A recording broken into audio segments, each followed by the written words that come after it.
Então, pessoal, hoje eu vou estar falando um pouco sobre o vírus da raiva nos animais. A primeira coisa que se pensa, né, quando se vai falar da raiva, é se existe alguma vacina que pode ser aplicada antecipadamente para que a pessoa não pegue a raiva. Sim, ela existe, né? Só que ela não é uma vacina para todas as pessoas. Geralmente ela é aplicada em pessoas que trabalham em coisas relacionadas a animais, né, que por risco, né, acaba tendo que ter essa vacinação. Ela é recomendada para pessoas em risco, né, que são veterinários, manejadores, né, capturadores, os pesquisadores, cientistas, pessoas que moram em área que tem um alto contágio, né? E também existe a vacinação pós-exposição, né? Quando se tem uma suspeita, tá? Essa vacina, a vacina inativada, ela estimula o corpo a produzir anticorpos, né? E ali tem um esquema vacinal, porque a raiva ela é quase 100% letal. Então são 4 doses, né? Dia 0, dia 3, dia 7, dia 14 ou 28. São 4 doses para se garantir uma proteção, né? Já que a raiva tem toda essa potência, mata praticamente 100% dos pacientes, seja eles animais ou seres humanos, né? E também atinge morcegos, felinos, ruminantes, né? Causada por um vírus, ela se liga ao sistema nervoso do hospedeiro, né? E depois ela migra para o cérebro. Tá? Então, a vacinação, para os animais, ela é anual, tá? Vamos fazer aqui. Onde tomar a vacina? Tem unidades básicas de saúde, tem centros de referência de imunobiológicos, né? Imunobiológicos especiais, tem os serviços privados de vacinação também, hospitais privados, e tem também ali o soro antirrábico, ou seja, em caso de exposições graves da categoria 3, a vacina ela vai ser combinada com soro antirrábico para neutralizar o vírus imediatamente. Tá? Então, casos de nível 3, uma exposição grave, vai ser feita uma combinação para que se tenha ali uma ação imediata. Tá? Quais os sintomas nos animais? Agressividade, irritabilidade extrema, medo, ansiedade, excitação sem motivo, isolamento em busca de lugares escuros, salivação abundante, espumando pela boca, né?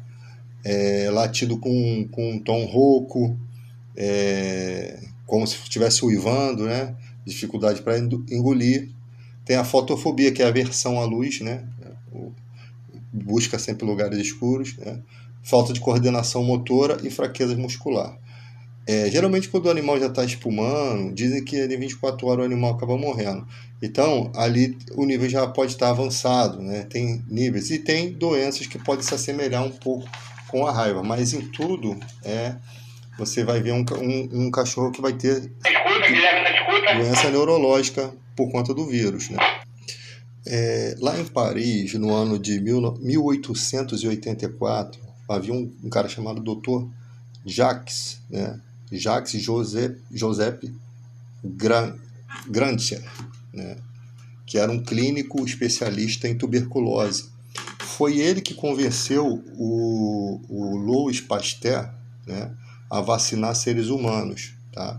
Então, o Jacques conheceu o Louis Pasteur em 1884, tornando-se conselheiro médico do Pasteur, né? Inclusive tem aí o Centro Pasteur, né, que foi criado por conta disso, né? E aí o doutor Jacques começou a participar das pesquisas sobre raiva e no desenvolvimento dessas vacinas, passou a participar. Até que surgiu um jovem, né, que aos 9 anos foi mordido 14 vezes no ano de 1885. E a mãe dele lutou desesperadamente para achar, né, o Louis Pasteur para pedir que fosse vacinado. Mas os especialistas da época, né, os colaboradores do Louis Pasteur, como por exemplo Emily Rose, não queriam usar essa vacina nos seres humanos porque não sabia, né, se ia dar certo e tal. Nunca havia sido testado. E aí o que aconteceu? O doutor Jacques, que foi um papel importante de convencer o Pasteur a vacinar, e a vacina foi um sucesso. Tá? Então o Joseph Meister foi o primeiro imunizado da história. Foi mordido 14 vezes quando tinha 9 anos. E é interessante que esse cara nasceu em 1876, esse jovem, e ele morreu em 1940, né? E ele cometeu suicídio. Ele se suicidou após a invasão alemã na Segunda Guerra Mundial. Tá? Ele morreu aos 64 anos. Quando ele foi mordido, em 1885, ele tinha 9 anos. Tá? Então nós vemos ali a luta de uma mãe, nós vemos um doutor que interfere na história, né? E acaba fazendo com que a vacina chegasse até nós, e hoje em dia tem o Laboratório Pasteur, tem toda essa rede criada, né? E que abençoa a humanidade até hoje. Tá? Então, durante 10 dias eles administraram 12 doses diárias, né? E menos de um mês depois aquele menino estava salvo. Tá?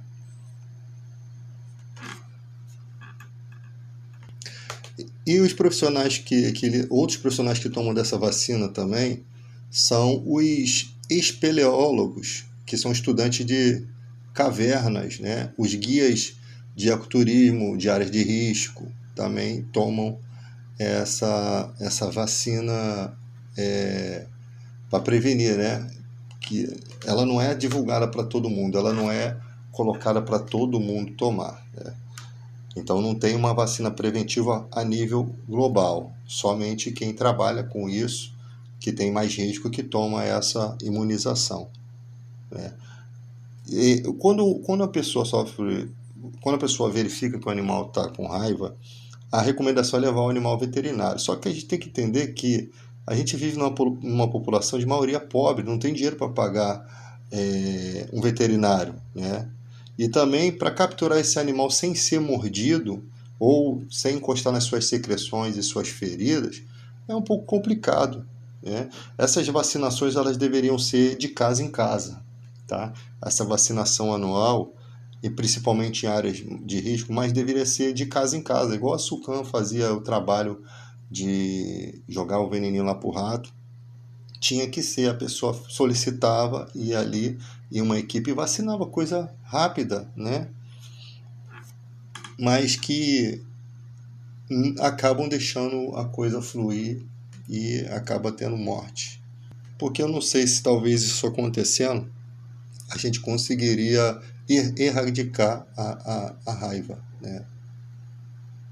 Então, se tiver contato com arranhões ou mordida, ou com a secreção, ou com feridas do animal, lavar o local com água e sabão, né? E procurar atendimento médico imediatamente. Em 1881, esse vírus foi isolado, né? Em 1881, pouco antes deles desenvolverem a vacina, assim, deles aplicarem a vacina em seres humanos. É interessante que o Dr. Jack Joseph Gradisher, ele conheceu o Pasteur em 1884, né? E em 1885 já a vacina já estava em funcionamento humano. Olha que coisa interessante. Em 1888, né, 3 anos depois, é criado o Instituto Pasteur. Tá? Então, para deixar a parte científica, o Joseph Meister, primeiro ser humano vacinado com um micro-organismo artificialmente atenuado, que mais tarde ele se torna um funcionário do Instituto Pasteur em Paris. Ele se tornou um concierge, aquele cara que carrega as malas, né, que atende na recepção, se tornou o concierge daquele local, e depois ele vem a se suicidar devido à invasão na Alemanha na Segunda Guerra Mundial, né, e Aí você tem essa história triste, né, no final. Mas ele viveu até os 64 anos. Então, galera, até aqui foi a pesquisa que eu fiz, né? Tá tudo anotadinho aqui, que eu não decoro bem as coisas. Então, vou fazer isso é o resumo do estudo que eu fiz. Se tiver alguma coisa errada, depois vocês colocam aí nos comentários, que aí eu vou corrigindo, né? Porque ninguém é perfeito. Mas isso aí é o estudo que foi feito aí, procurei ser bastante assim específico nas coisas mais importantes.